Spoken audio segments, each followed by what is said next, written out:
This is kind of, it's akin to artists, actors actually, getting some money on the back end. You know, Right. a lot of these days people will do movies for a lot less money as far as the down payment for your services, and just, hey, you know what, I want a cut of the box office. Right.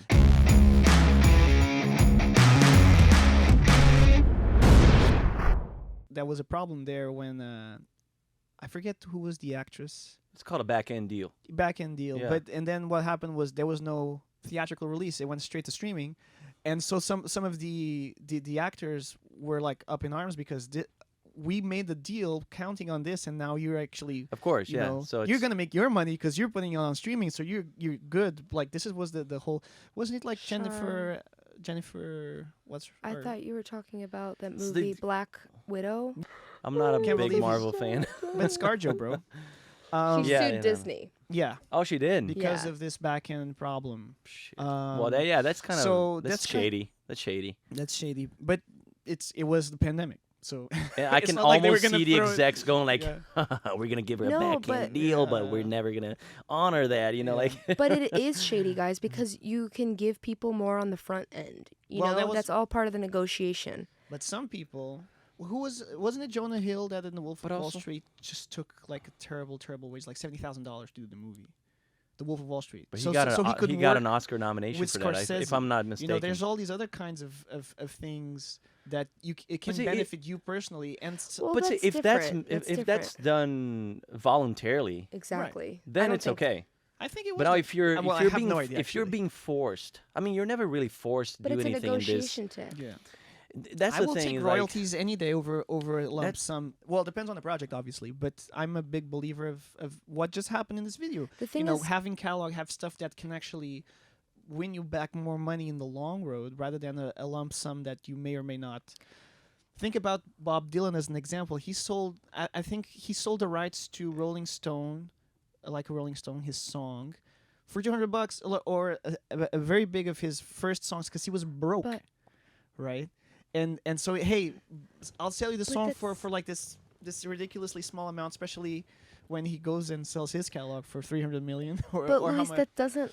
I'm sorry to interrupt you, but it just doesn't apply to this situation because here's the thing. Okay, they did a movie, they did a contract before the pandemic hit. Then the movie comes out, right? Yeah, no. You know how many subscribers Disney Plus gained? How much money they made because of the pandemic?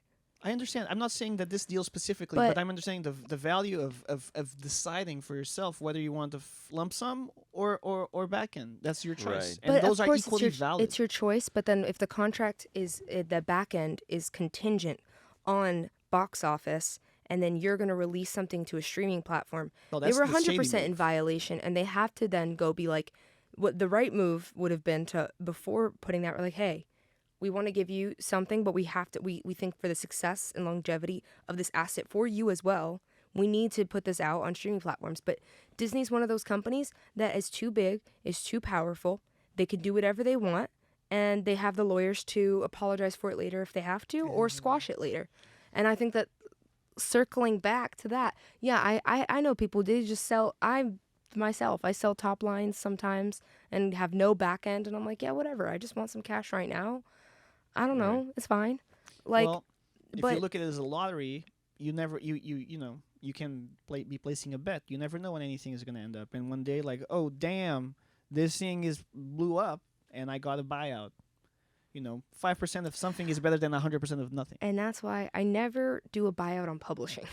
Master, Sure. sometimes, especially if it's other independent artists is hiring me to sing on their song. And I don't recommend this to whoever watches this.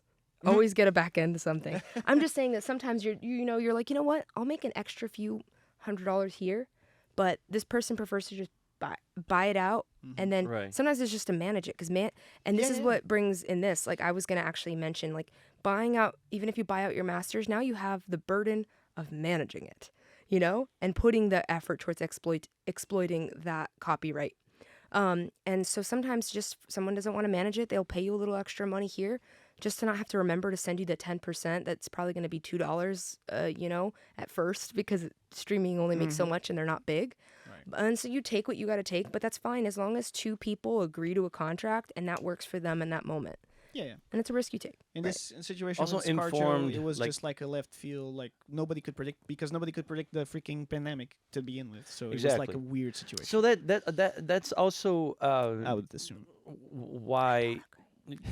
See, those are risks that The risk that you can have is That- not have the movie botch. the people who are investing the Normally. most amount of money into those projects, those are risks that they are willing to take too. I mean, of course, like, Yeah, nobody bets on the losing horse if they knew they were going and to lose. usually the one that invests the most amount of money into a project, either as music or film or whatever, they are the ones in the fire line when it comes to the risk as well. You know, like they are the ones that will take the biggest fall if that project doesn't really Work out. flourish or it doesn't work out.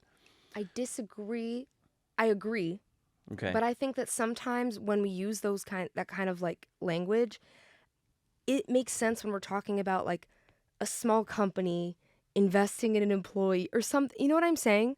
Right, But there when are we're different talking about dimensions these to the problem, companies that yeah. are like these big tech I'm talking $1 billion or Apple $1 trillion companies, I don't like to use personally, and like you can call it really leftist of me, but I don't like to victimize them. Like they're gonna take some fall and they're taking a risk. They're not taking anything. They could spend like if we really it's something they like to say because that's good business practice to say, but at the end of the day, like if you really looked at how much money they could throw into the wind and risk a year without losing really anything, Right. They have a higher fine.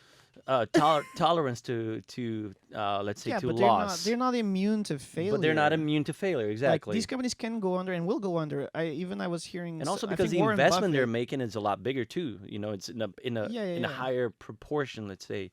I was hearing about Warren Buffett. There are no companies today that were around 100 years ago, or like very few. Right. They don't survive that long. They have an expiration date. Because they eat themselves alive. We've yet to see. Well, stuff happens. The world changes. Like if you invest in coal, what's the point of having coal today? You know, like the world And also in because itself changes. So to assume Sorry. that if you put a potato as a CEO and it will still break a profit, it's just going to work by itself. I don't think that's 100% accurate. Therefore, I don't want to make excuses for these big corporations. because there's also the Absolutely human not. element aspect. You know, like people. You can run shift. these things to the ground. You know, sometimes Elon Musk someone and is doing Twitter. an amazing job at running those huge companies because Mhm. this person is just very intelligent and very, very efficient or whatever. So when that person is no longer in that position and someone takes their place, you know, sometimes that's like the beginning of the downfall of a big corporation Yeah. because of a human element. Disney just So- fired their CEO and just hired another person. Right. Why? Because they took $1 billion of a hit of shareholder, blah blah blah. You know, that kind of stuff that they still make money, but they lost stock points or whatever. So But I see your point too, because Yeah. a lot of times when you when you have that much power in your hands, it's easier for you to keep things in the shade, you know, especially when you're when you're working with young talent and new people in the industry that don't really have the sort of knowledge when it comes and don't really have that sort of negotiation power and knowledge, you know, so they end up seeing that as an opportunity to take advantage of those young artists, you know. So Yeah. that's my problem with it as well, because I see that happening and how that plays out. But it goes back to the ethical and value thing, you know, that I was talking about before, and not to blame capitalism as a whole and saying, oh, the problem is capitalism because the system allows that sort of corruption. I don't think so. I think that any sort of system would allow some sort of corruption and subversion, you know, and it always goes back to the human, to the individual responsibility, you know, the individual choice, that kind of stuff, you know, that. So, I will. but anyways, I yeah. wanted to just quickly add. I do think that every system has some version of can have corruption, Mm-hmm. but I do think that the issue with capitalism in its purest form is that it eats itself alive. There's a reason these companies don't survive. There's companies like Spotify, Uber, that they have yet to break even, and they just the way that their strategy, and Amazon, they like is to be the cheapest in the game, till they break out every competitor, and then they dominate, and somehow then they'll bring up the prices and stuff like that. And the reason they get away with it a lot of times is because a lot of policies are surrounded around consumer welfare, but they don't look at consumer welfare in the long term. They look in the short term. Oh, they're making things cheap for people. Cool. But people like cheap things. That's the problem. But the problem is the long term. Is what happens when they're not going to be cheap anymore when they're the only ones we could buy it from, and then they say, haha, now we charge 3 times the amount. Well, that's Amazon's specific plan. Well, not just Amazon. A lot of companies do that. It depends on the product as well, the type of product that we're talking about. Like because for instance, let's say the flat screen TV. When it came out on the market, it was super expensive, right? So you depend on people that technology risk.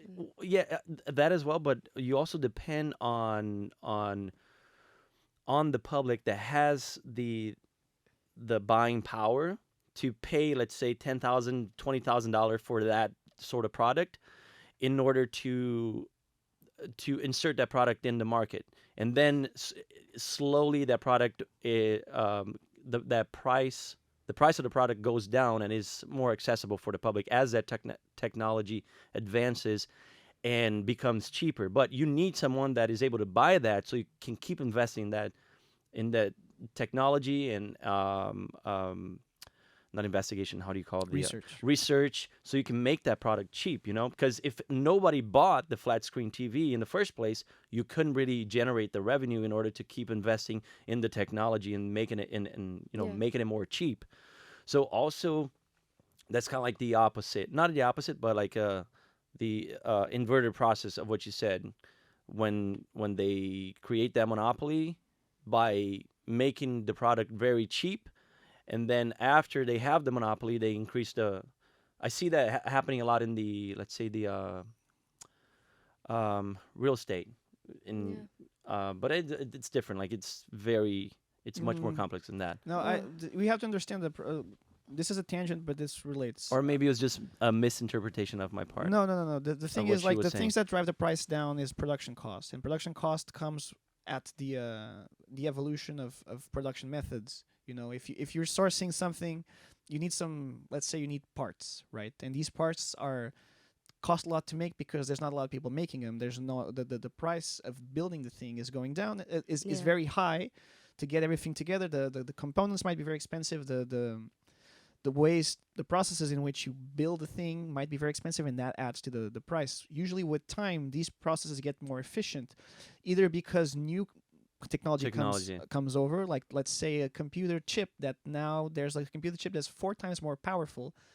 That is the new, more expensive, harder to produce thing, and therefore you've already optimized the build of this smaller component, and therefore it brings the price of everything down. And then you get companies who don't spend a lot of money in quality, and you can still get the same quote unquote product that does more or less the same things, but doesn't have the same guarantees. This doesn't have the same quality. It will break down easier. That's why a lot of made in China used to be equal to terrible quality, because they skimp on the quality of the materials, the quality of production, so they can have a unit price that's very low, which you will buy because you like to buy cheap things. And by you, I mean humanity. All right. Well, hey guys, thank you so much for being here with us. That was another episode with our beautiful guest, Lily Lyon. Lily, thank you so much for being here. I hope you had fun. Thank you for having me. Hello everybody, and thank you for watching until the end. This has been Woke Wars, and I hope you liked our conversation. Don't forget to hit that like button and subscribe, and drop a comment down below. Tell us what you'd like to hear us talk about next. Also, check out some of our other episodes. We post every Wednesday, Friday, Saturday, and Sunday. We will see you on the next one.